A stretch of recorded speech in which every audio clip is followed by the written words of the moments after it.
Dovremmo parlare di giochi del Mediterraneo, perché ieri si è tenuto un importante tavolo a Roma per provare a ricucire lo strappo tra il Comitato Internazionale e il Comitato Organizzatore Locale guidato da Massimo Ferrarese, e al tavolo c'erano anche gli esponenti del comune di Taranto. Nella giornata di ieri è giunta una dichiarazione del sindaco Bitetti a proposito dei giochi che recita più o meno così: l'obiettivo del comune di Taranto è che i giochi del Mediterraneo, vetrina importante per la città, siano fatti e soprattutto siano fatti bene. Affinché questo accada, confido in una risoluzione condivisa che tenga insieme la volontà del Comitato Internazionale dei Giochi del Mediterraneo e il rispetto delle normative previste per legge. Confido pertanto in una sintesi tra le parti che abbia come unica direzione lo svolgimento dei giochi del Mediterraneo nel rispetto del cronoprogramma. Taranto attende, ha detto Bitetti, questo evento e ha tutte le carte in regola per ospitarlo. Il comune auspica che continui il dialogo proficuo che ha contraddistinto le interlocuzioni già avviate in questi mesi. A riguardo, come sindaco, ha concluso Bitetti, sono disponibile ad ospitare nei prossimi giorni un incontro chiarificatore tra le parti. L'incontro in realtà ieri tra le parti in causa, mettiamola così, non c'è stato perché il commissario locale, commissario del comitato locale Massimo Ferrarese non è andato al tavolo. Al centro ci sono le querelle su una serie di affidamenti fatti dal commissario e contestati dal comitato internazionale. Ma ieri al tavolo com'è andata? La frattura si è sanata? I giochi sono a rischio? Lo chiediamo al vice sindaco di Taranto Mattia Giorno, che è in collegamento con noi. Buongiorno. Buongiorno a tutti voi. Giorno, allora ci racconti un attimo, partiamo proprio dalla notizia. La frattura è sanata o ancora, o ci state lavorando? Diciamo che per quanto ci riguarda la frattura non c'è mai stata. No, non tra voi, dico tra il comitato locale e il comitato internazionale, che sono le due parti.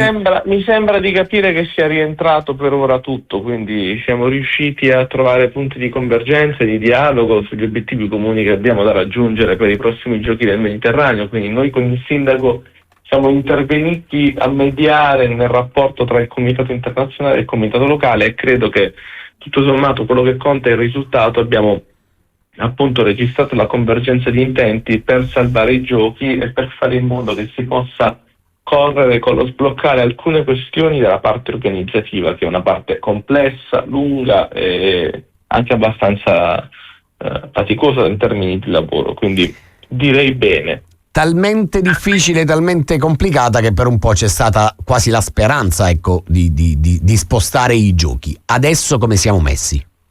No, i giochi restano nella stessa data. Il comitato internazionale da questo punto di vista non ha dato disponibilità, ma non perché non vogliono, ma perché ci sono tutta una serie di ragioni per cui è necessario mantenere i giochi nella stessa data stabilita, che poi ricordiamo è fine agosto ed è già spostata rispetto alla prima data che era per il mese di giugno. Quindi c'è già stato un rinvio di qualche mese e per ora si resta su quel periodo e si lavora da un lato il commissario per concludere le opere, dall'altro il comitato organizzatore per organizzare tutta la macchina che dovrà accogliere gli atleti, le federazioni, gli arbitri, i turisti, i rappresentanti dei governi che arriveranno, la sicurezza, tutto quello che riguarda le cerimonie sportive. Quindi ci sono i trasporti, la gestione dei rifiuti, tutta una serie di fattori e di attività che il comitato deve svolgere proprio per far sì che ogni singolo aspetto dei giochi possa essere pronto e funzionare durante quelle 2 settimane. Siamo in tempo, non ci sono rischi, perché l'ultima volta che abbiamo intervistato Ferrarese ci ha detto, come al solito, siamo sempre sul filo del rasoio, non dobbiamo perdere neanche un giorno. Anche il comune immagino la veda più o meno così.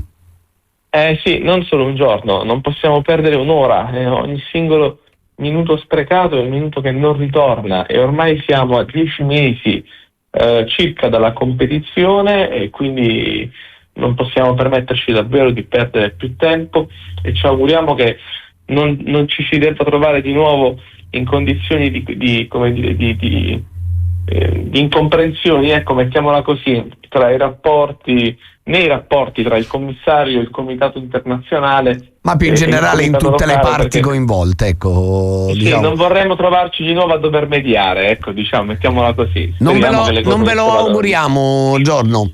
Grazie. No, non lo auguriamo alla città. Ecco, non lo auguriamo alla città. Grazie Mattia Giorno, vice sindaco di Taranto, grazie per essere stato con noi, buona giornata e buon lavoro. Grazie a voi, buona giornata a tutti.